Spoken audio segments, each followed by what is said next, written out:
Et salut les crypto lovers, c'est Wiltemer.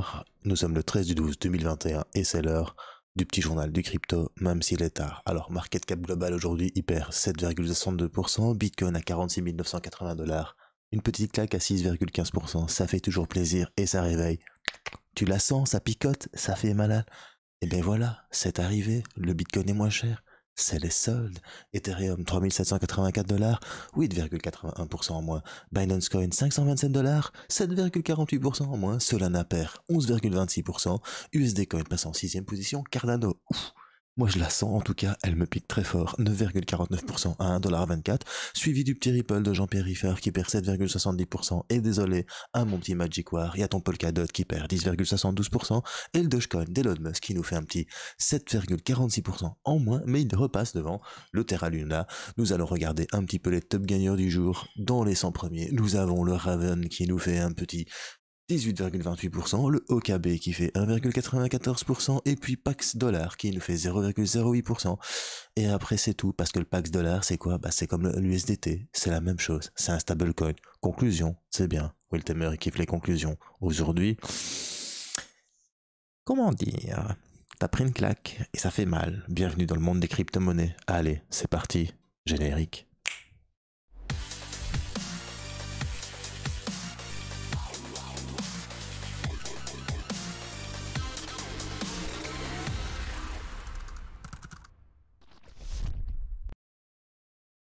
Alors, si t'es nouveau sur la chaîne, bienvenue à toi. Moi, c'est Wiltemer. Tous les jours, du lundi au vendredi, je fais un petit journal du crypto. Le samedi, je fais une analyse fondamentale. Le dimanche, je fais une analyse de marché et un live sur ma chaîne Twitch. Si tu n'es pas encore abonné au Twitter, je t'invite à nous rejoindre sur Culture Crypto FR. T'as bien évidemment tous les liens qui se trouvent en description. Allez, on commence par la première news du jour, bien évidemment, monsieur Elon Musk. Ça fait longtemps qu'on l'avait pas entendu dans les crypto-monnaies. Il dit que le Dogecoin est mieux adapté aux transactions que Bitcoin, alors que le Time Magazine le nomme personnalité de l'année. Alors déjà que le Time Magazine le nomme personnalité de l'année, l'apologie des milliardaires qui font ce qu'ils veulent comme ils veulent.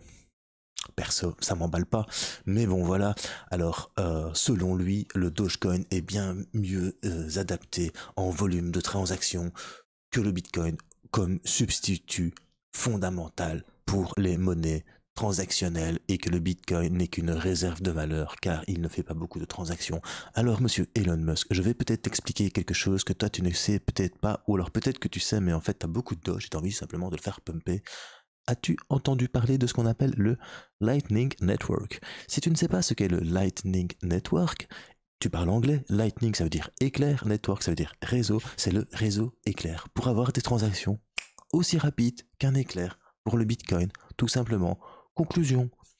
Ton Dogecoin, certes, il est bon, mais le Bitcoin peut avoir autant de transactions sans problème en passant par un layer 2 qui s'appelle le Lightning Network. Mais bon, c'est vrai, t'es the person of the year, donc forcément, tu dois le savoir. Allez, on va passer à une autre nouvelle. BBVA, Switzerland ajoute Ethereum à ses services crypto-monnaies.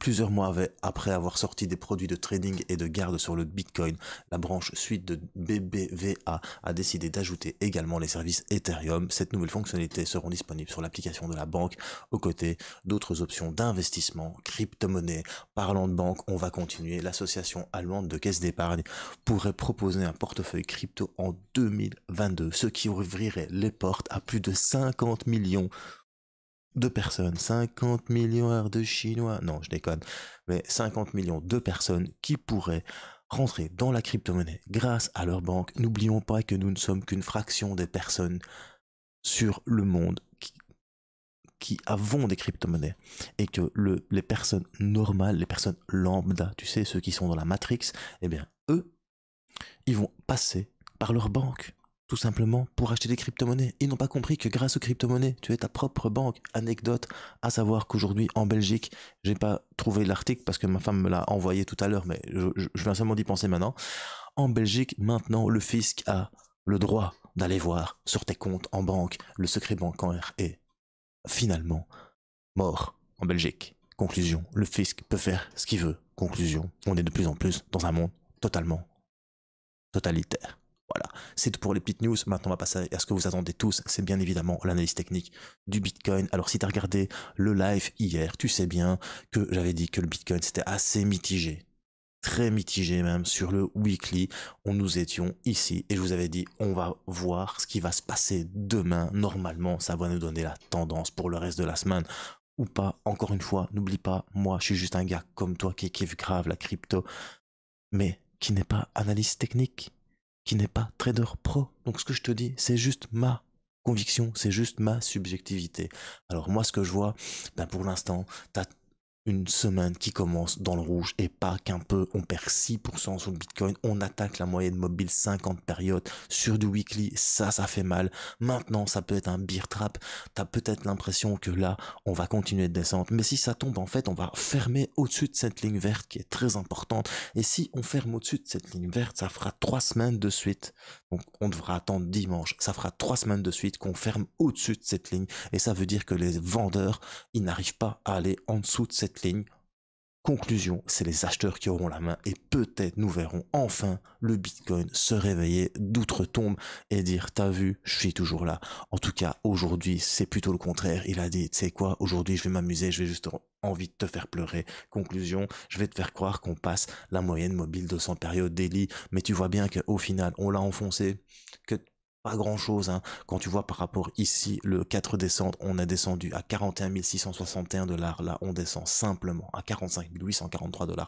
Donc, si on close au-dessus de la moyenne mobile 200 périodes, encore une fois, la moyenne mobile 200 périodes n'a pas été franchie. Conclusion, 1, 2, 3, 4, 5, 6, 7, 8, 9, 10 jours sans que cette moyenne mobile soit franchie, malgré les assauts répétés des bears. Mais bon, voilà.